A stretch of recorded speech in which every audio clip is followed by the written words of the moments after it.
Today on People Now. Sealed with a kiss. With their two adorable children in tow as Ryan Reynolds gets his star.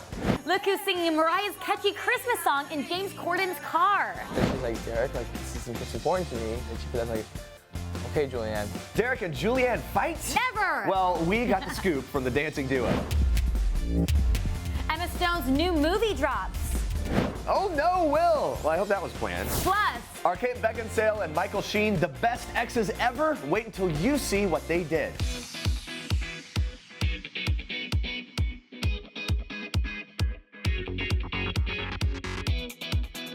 All those dominoes stressing me out on a Friday morning. Good morning, guys. Welcome to People Now. We're streaming live. Great to see you. Lots to get to today, beginning with this. I want to thank my wife, Blake, who is sitting right there, who is everything to me. You are the best thing that has ever happened to me.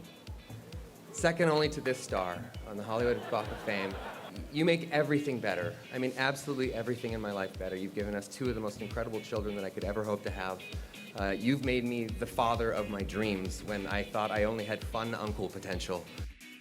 There is Ryan Reynolds once again making us all, all us dads and husbands look bad, or at least give us inspiration with his sweet words to wife Blake Lively. And wow, what a beautiful family they are. On Thursday, the Deadpool actor was honored with his own star on the Hollywood Walk of Fame, and wife Blake and the couple's two adorable daughters were there to cheer him on. This is the first time that the family has ever been photographed together at a public event, and man, we are happy they did it. Reynolds, acknowledging that it's a once-in-a-lifetime event and wanted his family by his side, he told Extra, quote, he'd regret it in 20 years if he didn't bring the whole clan. But it wasn't just Reynolds making a speech. Good friend and old co-star Anna Faris took the stage and had some special words for the guy of the moment. Watch this.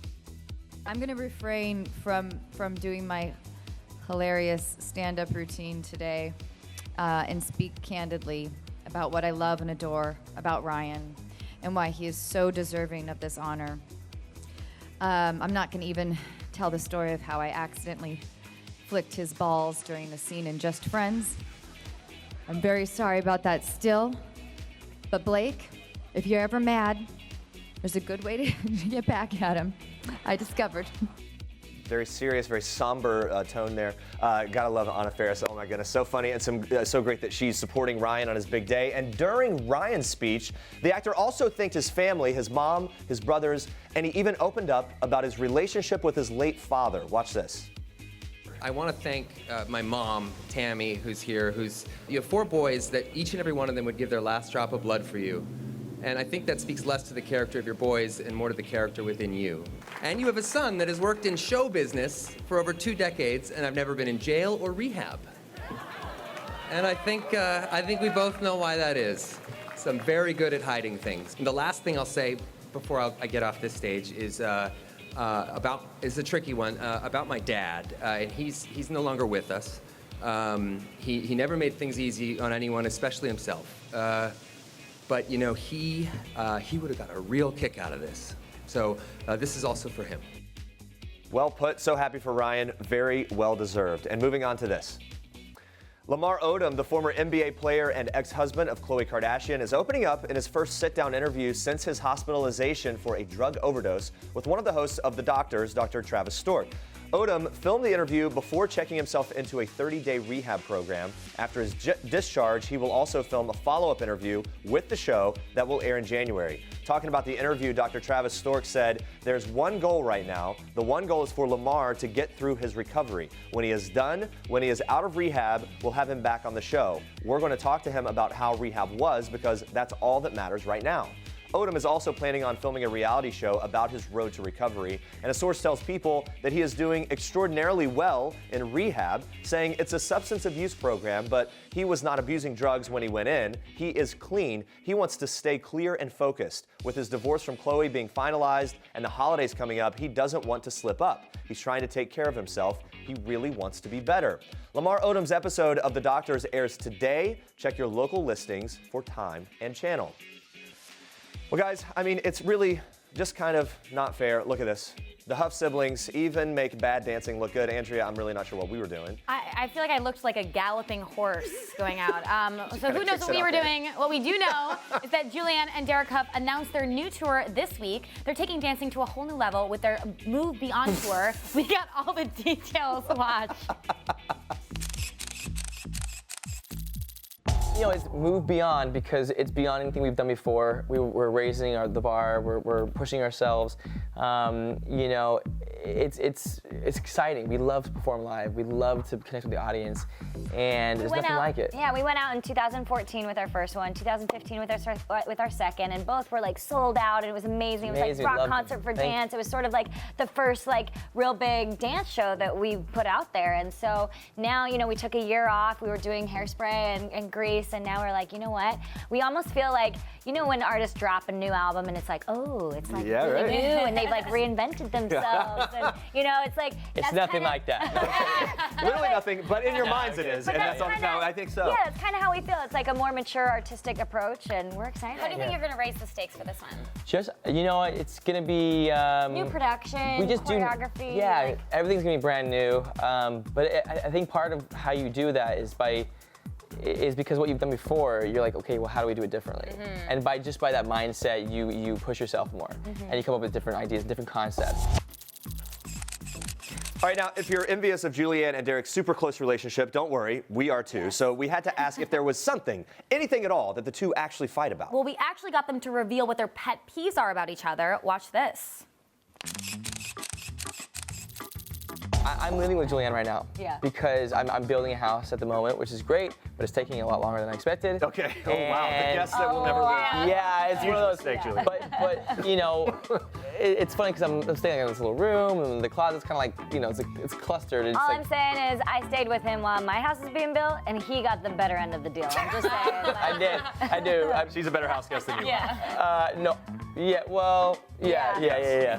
But it's just simple things like the towel on the floor, leaving the lights on, or the TV on, you know, the dishes, you know, like things like that. The man's I'm dirty. like turning into a mom. I feel like I'm like, oh, parents, I get it. But I get it, parents. But it's funny because we'll have like those things, and she's like, Derek, like it's important to me that you put that. Like, okay, Julianne. When was the last time you opened the dishwasher and put dishes away? So probably never. Yeah, so one pet peeve about the other. Well, and I'll make it really obvious too, by the way. Like I'll have the dish, and I'll be like, Look. I'm doing the dishes, putting it away. You do like a total of 3, and you try to exaggerate, so it seems like When you he do. took the trash out, I was like, you guys. Oh, I take the trash out. But what's the So your pet peeve about him is not doing the cleaning. It's more just like. When it's my house, I'm super clean. Well, what would your pet peeve be about her, Derek? Yeah, what's Pet my peeve about you? What do I do? That I nag on you? She's far too gracious for letting her stay at her house. Actually, yeah, that's pretty much it. Yeah. It's actually that, because actually there's not really, I don't have any really pet peeves with Julianne, except for just like Nagging. really, like, it's a dish, like, just relax. I'll do it tomorrow. So what's your pet peeve about a roommate? So I'm kind of messy, not super messy. I think my pet peeve is probably when people have pet peeves about me. It's like, sometimes I'm like, just chill out. If Leave me alone. Yeah, if I left something out, I will get to it. What about you? No, it's kind of, I mean, I am the messier always. Yeah. So I think people unite. we would be the worst roommates ever. If we had an apartment, it would be the most trashy, stinky, terrible apartment ever. It's kind of great though. Anyway, all right, even more shitty news. Yes, talking Amanda Bynes. So Amanda Bynes has kept a relatively low profile lately, and during her time away from the spotlight, she's changed her hair. On Wednesday, the actress was spotted for the first time in 5 months, sporting shorter, darker tresses. Dressed in casual attire and shaded with orange-rimmed sunglasses, Bynes, who is 30 years old, showcased her brunette do while having lunch in West Hollywood, California with a friend. The Hairspray alum was last seen in West Hollywood in July with long blonde hair, and before that, Bynes celebrated her 30th birthday in April at Six Flags Magic Mountain in California. Well, after a turbulent few years, the former child star has rarely made public appearances. These past 2 years, Bynes has shifted her focus from acting to her budding fashion career, enrolling at the Fashion Institute of Design and Merchandising. Well, all I wanted for Christmas is this holiday-themed carpool karaoke. James Corden and Mariah Carey are making Christmas dreams come true as they jam out to Mariah's hit, All I Want for Christmas Is You. And if that wasn't enough, James compiled a star-studded mashup of previous carpool karaoke writers singing along to the iconic Christmas hit, including Selena Gomez, Lady Gaga, and Adele. This is Jennifer Aniston, who told People her beauty secret. called water. This is Julia Roberts, who confessed her $1 million beauty treatment. It's called sleep. This is Courtney, who escapes to the spa. And Michelle, who swears by good lighting. And this is Beyonce, who woke up like this. These are people's insider trading tips to beauty from the world's most beautiful people. The details make the story. Don't miss this week's People. Well, it's the day we've all been waiting for. The highly anticipated Rogue One, a Star Wars story, is in theaters now, and it's our Toyota People pick of the day. The new installment is the first standalone film in the Star Wars series and follows a group of rebels as they attempt to steal the plans for the Death Star, setting into motion the events for the original 1977 Star Wars film. Well, Felicity Jones and Diego Luna star in the new epic adventure. So when Diego stopped by the People Now studios, I had to get all the deets on what it was really like to work with Felicity. Watch.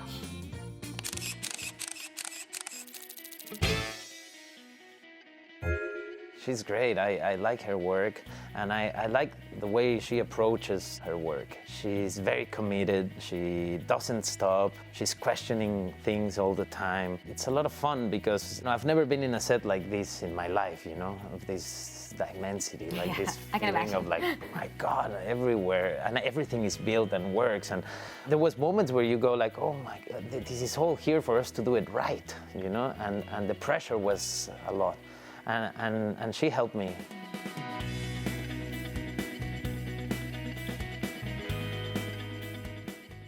All right, guys, stay with us. We have a sneak peek of People Magazine Investigates new episode Monday with 3 things to know about the murder of JonBenet Ramsey. Plus, Selena Gomez heads back to the studio. Stick around. This is King Cutie in People. His Royal Highness Prince George Alexander Louis of Cambridge. These are George's parents, George's home, his Nana, the Queen, and his staff of 644 Englishmen. This is George's dog Lupo, who inspired his favorite book, The Adventures of the Royal Dog Lupo, one George will share now that he's a big brother. People. The details make the story. Don't miss this week's People.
So Jeffrey Donovan is starring in a new binge-worthy show on Hulu called Shut Eye, and it's got a pretty unique premise. He plays a con man fortune teller who starts having real visions. So it's packed with all the drama and action you could ever need. So when he recently stopped by the People Now studios, I asked him what attracted him to this very different role. Watch.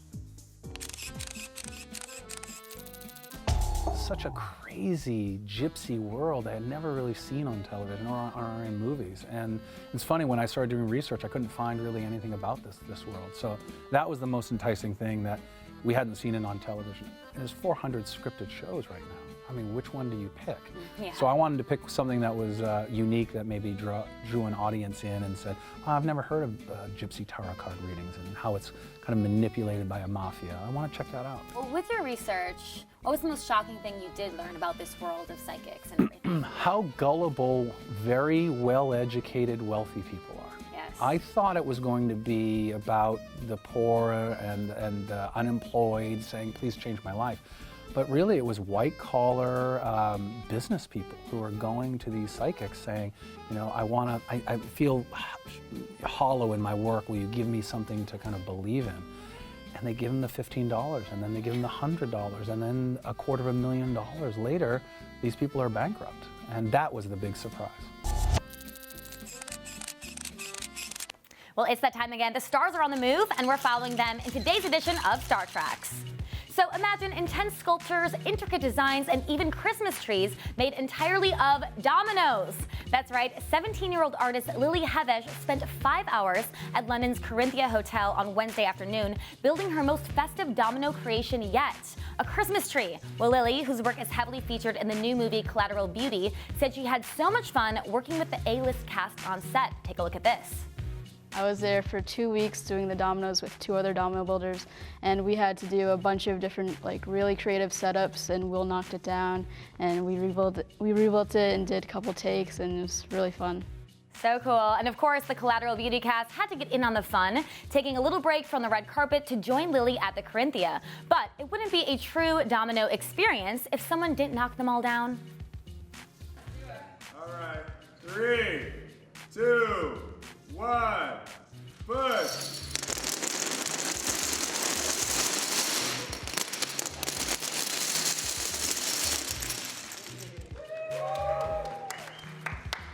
Okay, so let's put it back and do one more. I don't like what I did. One more. I don't think it works like that, Will. Well, if you want to see Will and the rest of the cast knock down some more crazy domino creations, make sure to check out Collateral Beauty in theaters today. All right, moving on to some music news that will make every Selenator rejoice. Yes, it looks like our girl Selena Gomez may be making a comeback with some more music. Songwriter Justin Tranter posted this pic on Instagram, which appears to show the same old love singer applying eyeliner in a recording studio. Justin, who has collaborated with Gomez in the past, helped create some of the singer's classic hits like Hands to Myself and Good For You. But will there be some more hot singles on the horizon? Justin captioned the photo, music and love, so I think the chances are pretty high here. And of course, it doesn't hurt when this guy comments the hands up emoji. Yes, that's the one and only Nick Jonas, and I'm pretty sure he just expressed how we all feel about this news. So unfortunately, 2016 has been a rough year for Gomez, who made her first red carpet appearance almost a month ago at the AMAs after seeking professional treatment for her emotional health. The queen of Instagram even took some additional steps on her own, giving up her phone for 3 months in order to recover. She revealed, "It was the most refreshing, calming, rejuvenating feeling. Now I rarely pick up my phone and only limited people have access to me." Well, I know we are all very happy to see Selena feeling better, and luckily, 2017 seems to promise some bigger things for the star. Besides some new music, hopefully, Selena recently signed a $10 million deal to design her own line with Coach and star in the advertising campaign. So amazing. Well, what a comeback for Selena. We cannot wait to see what the rest of the new year brings. All right, moving on to some other very happy news. Kate Beckinsale and Michael Sheen show us that they are the best exes ever, celebrating their daughter Lily's acceptance to college. The love and friendship actress posted this adorable pic on Instagram, writing, "The appropriate fatherly response when you find out your girl got into college. Burst into tears, drop everything, rush over and pick up everyone even remotely involved. Lily Beckinsale, we are so unbelievably proud of you. Fly, fly, fly."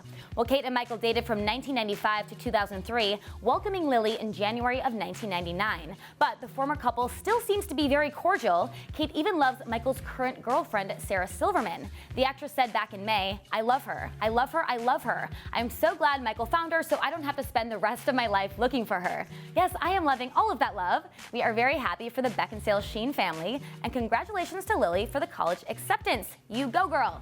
And those are your Star Tracks for today. This is Jennifer Lawrence in People. This is Jennifer photobombing Taylor Swift, and Sarah Jessica Parker and Liam Hemsworth, proving that while we all love the fashion of the red carpet, it's people who steal the show. People. The details make the story.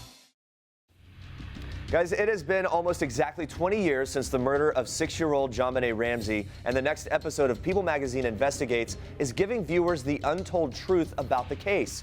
And here to break down 3 things to know about the current state of the case is People senior editor Alicia Dennis. Thank you for being here, Alicia. Thanks for having me. Let's dive into this. It's been 20 years, as we said, since this whole case happened. It still isn't solved. After JonBenet's murder, the investigation quickly gained national, even international attention. But what was the family's life like before this ever happened? It was idyllic. It was a situation where they had a lot. They were a wealthy family. And JonBenet was a beauty queen. She participated in pageants like her mother had, you know, and they were just a very close family. Everything looked really good. Sure, and of course, one of those characters, JonBenet's older brother, Burke Ramsey, he recently sat down with Dr. Phil, actually back in September, for his first TV interview since the whole thing. Why have some suggested that he may have had some involvement with his sister's death?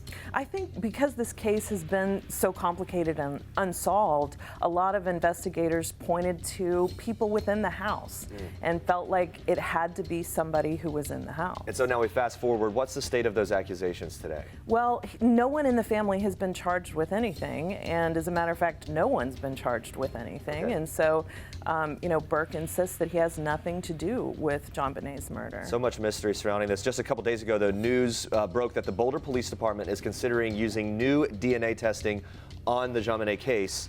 What can you tell us about that new testing? Well, this is really interesting because DNA testing has improved over the years. And so authorities did tell us that testing is being done, but that's about all they would say. Wow. So we have to wait and see what's going to happen with that, but it could be really, really interesting. Yeah, that is an interesting new development for sure. Thank you so much, Alicia. It's good to see you. And guys, for even more surprising revelations on this case, make sure to tune in to the JonBenet, The Untold Truth episode of Discovery ID's People Magazine Investigates on Monday, December 19th at 10 p.m. Eastern. This is Jennifer Lawrence in People. This is Jennifer photobombing Taylor Swift, and Sarah Jessica Parker, and Liam Hemsworth. This is Jared Leto in People, photobombing Anne Hathaway, and Reese sneaking one in on Sophia and Joe. This is Dustin Hoffman, photobombing the dame herself, Judi Dench, proving that while we all love the fashion of the red carpet, it's people who steal the show. People. The details make the story. Don't miss this week's People. All right, so most Star Wars fans will always remember the first time they saw the original 1977 film. I know I definitely do. So Kathleen Kennedy, the president of Lucasfilms, who happens to be a fan of the iconic series herself, recalls the first time she ever experienced Star Wars. Check it out.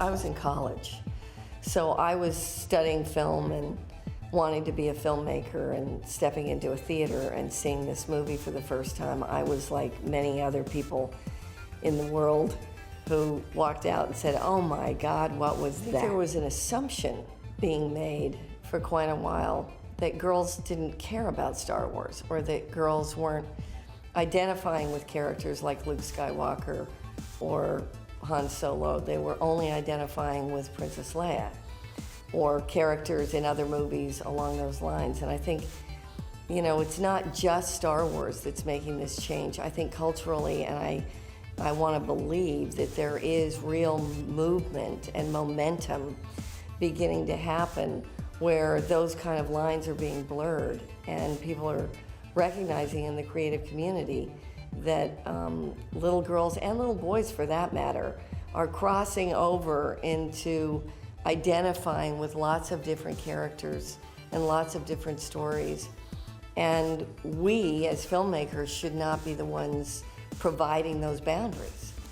We should just tell the stories, and they should be open to a wide variety of, you know, not only gender, but ethnicity. And that's another thing that we're really working to do, is to make the casting reflect society on a much more equal basis. All right, we did it. Yes, it's made over. it to the weekend. Woo! Coming up next week, guys, Snooki joins us live for the new season of Celebrity Apprentice. Plus, Taraji P. Henson dishes on the hidden talents of her Hidden Figures co-stars. Well, thank you so much for watching. And for now, we leave you with one last thing from Justin Guarini. Have a good weekend. Bye, guys. Hey, I'm Justin Guarini, and this is One Last Thing.